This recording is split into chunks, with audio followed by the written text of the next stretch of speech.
오늘 함께 보실 하나님의 말씀은 민수기 29장 39절에서 40절 말씀입니다.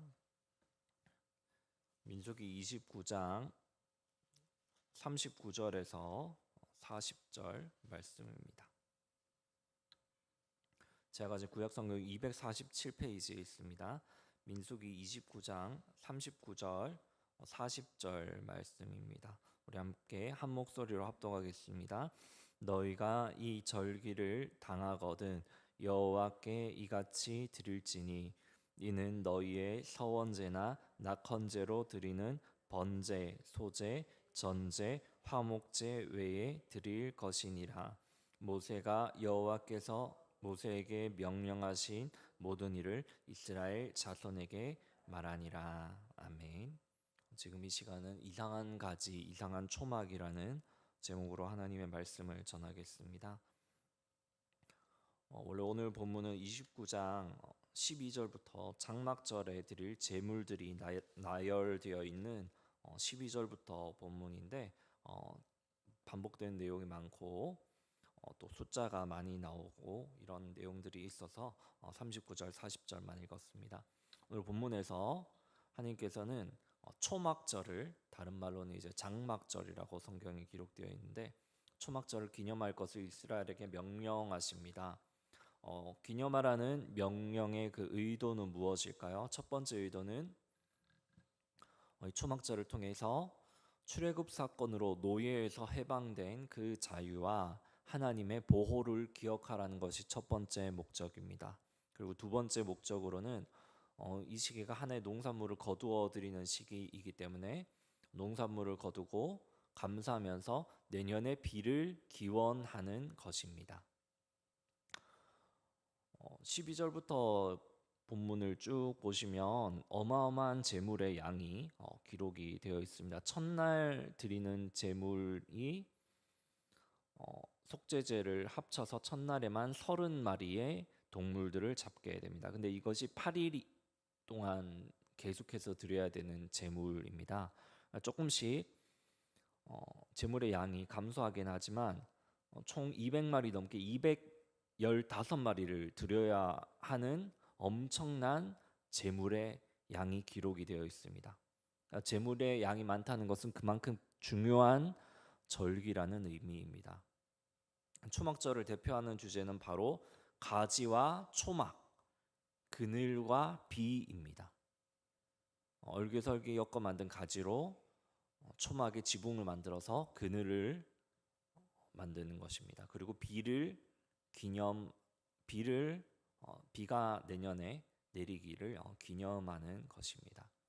근데 이상한 것은 이스라엘은 사실 장막에 살았습니다. 초막이 아니라 장막에 살았습니다. 한글 성경도 초막절과 그러니까 이겁니다. 초막절과 장막절은 같은 건데 초막과 장막은 다른 겁니다.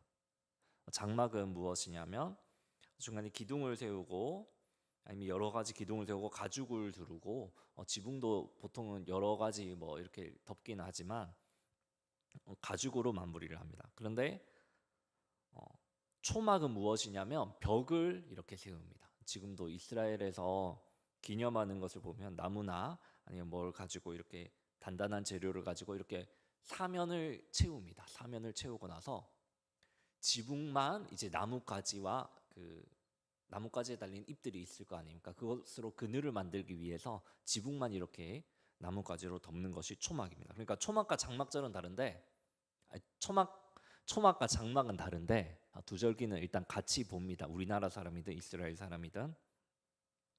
근데 이스라엘이 살았던 건 텐트였던 거죠. 텐트이고 이제 영어 성경에서는 이 초막을 부스라고 이렇게 네모났기 때문에 부스라고 설명을 합니다. 근데 텐트에 살았는데 왜 부스를 기념하라고 할까요? 사실 그래서 유대인 랍비들은 이스라엘 가운데 구름 기둥과 불 기둥으로 인도하시면서 뜨거운 사막에서 그들에게 그늘이 되어 주셨던 여호와를 기념하는 절기라고 이렇게 해석을 합니다. 네, 선지서로 가면 이 초막절이 문자 그대로의 초막절이 아니라 의미가 확장이 됩니다. 이 부분부터 이제 재미있는 구절들이 많이 나오는데 하나님께서 이방 나라들에게 이스라엘을 절기인 초막절을 따르라고 명령을 하십니다. 근데 여러분, 우리가 우리나라 살면서 미국의 독립기념일을 지키거나 그러지는 않잖아요. 근데 너무 이상한 거죠. 이방인도 초막절을 지키려고 하면서 애굽에게 특히 애굽을 이렇게 지명해서 스가랴 14장에 지명을 하시는데 이방인도 초막절을 안 지키면 비를 주지 않겠다 이렇게 말씀을 합니다. 근데 또 스가랴 14장을 보면 초막절을 지키면 비를 주셔야 되잖아요. 비를 주기로 이렇게 약속을 하셨으니까. 근데 비를 안 주고 다른 물을 주십니다. 그것이 무엇이냐면 예루살렘에서부터 흘러나오는 생수를 주신다고 약속하십니다. 그러니까 이 초막절은 문자 그대로의 초막이 아니라 단순한 초막이 아니라 뭔가 의미가 있는 초막절인 것이죠. 이사야 46장에서는 한술 더 나아갑니다. 오늘 새벽이기 때문에 모든 구절들을 다 자세히 설명드리진 않겠습니다. 빨리 설명드리겠습니다. 죄를 씻는 초막이 등장합니다. 하나님이 죄를 씻기시고 영광과 하나님의 그 영광 위에 덮개와 초막을 주십니다. 그러니까 피를 씻어 주시고 그늘이 되어 주는 초막이 등장합니다. 그렇기 때문에 이제 유대인 랍비 중에 바하릴과 랍비 국이라는 사람이 있는데 이 사람은 이 초막을 다윗 왕궁의 상징으로 봅니다. 그리고 에스겔 성전에서는 에스겔 41장을 보시면 종려나무 가지가 기록이 되어 있습니다. 우리가 나무 가지를 이렇게 덮어서 초막 위에 덮는다고 했잖아요. 그 종려나무 가지가 에스겔 41장에 기록이 되어 있고 이사야를 보면 슈퍼 나뭇가지가 등장합니다. 이게 슈퍼 나뭇가지라고밖에 표현을 할 수가 없습니다. 가지인데 이 가지가 사람보다 뛰어납니다. 한번 보십시오. 이사야 11장에 이새의 줄기에서 한 싹이 등장한다고 하는데 이 싹이 히브리어로 가지와 똑같은 표현입니다. 한 가지가 등장합니다. 예레미야 23장 5절에서 다윗에게서 의로운 가지가 일어납니다. 예레미야 23장 12절에서 목자가 양떼를 들판에 눕게 하는 평안을 주는 가지가 등장합니다. 스가랴 6장 12절 13절에서 가지는 가지인데 싹인데 여호와의 종이 등장합니다. 내 종 싹이라고 이렇게 표현이 되어 있습니다. 이름은 가지인데 이 사람이 저희가 이렇게 성전을 여기 교회를 여기 우종집사님 열심히 이렇게 수고해서 지으셨지 않습니까? 근데 스가랴 6장에 이름이 이 사람이 이제 가지인데 이 사람이 여호와의 성전을 건축하는 가지가 또 등장합니다. 이사야 11장에서는 자유를 주는 가지인데 이 가지가 출애굽을 기념하게 할 것이라고 합니다. 여러분, 출애굽을 가져온다. 다윗에게서 의로운 가지가 난다. 이새의 줄기에서 한 싹이 난다. 여러분, 뭐가 연상이 되시죠? 바로 신약에서 출애굽을 가져올 것으로 기대한 인물이 있었습니다. 누굽니까? 예수님께서 예루살렘 입성하실 때 종려나무 가지를 들면서 사람들이 환영을 했었죠. 학자들이 이 요한복음 12장 13절에서 예루살렘 입성 때 이 종려나무 가지를 들고 환영한 것을 보고 이렇게 예수님이 가져다 줄 출애굽과 같은 해방과 자유를 줄 것이라고 대중들이 이렇게 기대했었던 것을 분석합니다. 그러니까 이 가지는 사실은 무엇입니까? 구약의 희미한 촛불로 보면 이것은 그냥 주님 하나님께서 주신 출애굽을 기념하는 것이지만 계시가 완성된 모든 성경의 종합적으로 볼 때는 예수 그리스도를 보여주는 모형인 것이죠. 가장 결정적인 근거는 무엇입니까? 무너진 다윗의 장막을 세울 것이라고 하는데 이 장막이 텐트냐 부스냐를 보시면 NASB는 초막인 부스로 번역을 합니다. 다윗의 장막이 그냥 텐트가 아닌 거죠. 이스라엘 살았던 그 텐트가 아니고 사실은 초막입니다. 초막, 이게 부스. 무너진 다윗의 초막을 세울 것입니다. 그러니까 이스라엘은 무엇입니까? 문자적으로 초막을 기념했었던 것이지만 삶에서 비를 바라면서 출애굽의 자유를 기념하면서 사막의 뜨거운 햇빛을 피할 구름 기둥이 주시는 그 그늘을 기념하면서 초막절을 지켰지만 하나님은 더 큰 차원을 말씀하십니다. 죄의 노예에서 해방되는 진정한 자유를 주시는 초막을 기념하라고 우리에게 말씀하십니다. 하나님의 진노에서 의로운 가지로 죄를 씻어주는 가지로 지은 초막으로 하나님의 진노를 우리에게 가려줄 그늘 되시는 예수 그리스도라는 그 의로운 가지를 말씀하십니다. 비유가 굉장히 여러 가지로 해석될 수 있기 때문에 비유와 상징이 아주 위험한 면이 있지만 이 절기에 관한 것은 너무나 제가 연구해 보니까 명확하게 오늘 말씀드립니다. 유월절도 제물 대신 어린 양을 말하고 오순절도 성령을 향해 있다면 이 초막절도 예수 그리스도를 향할 수 있는 것 아닐까요?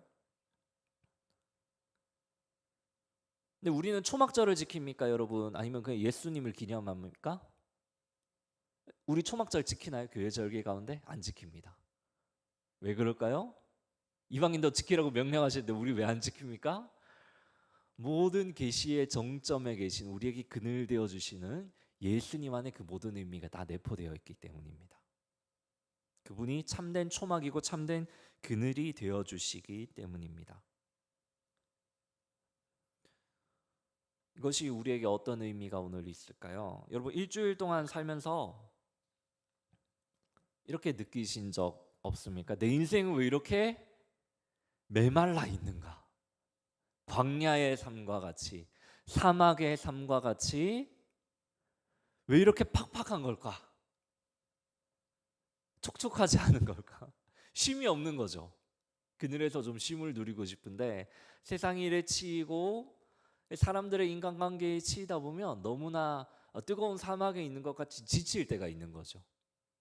그리고 나 자신을 보면 너무나 연약하고 죄를 또 많이 짓고 하나님의 진노가 너무나 두려울 때가 있는 거죠.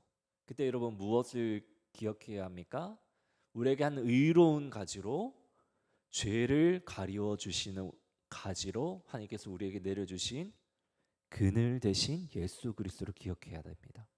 삶이 힘들 때마다 기억하십시오. 우리 주님께서 의로운 가지로 여러분들에게 사막 가운데서 무엇이 되어 주십니까?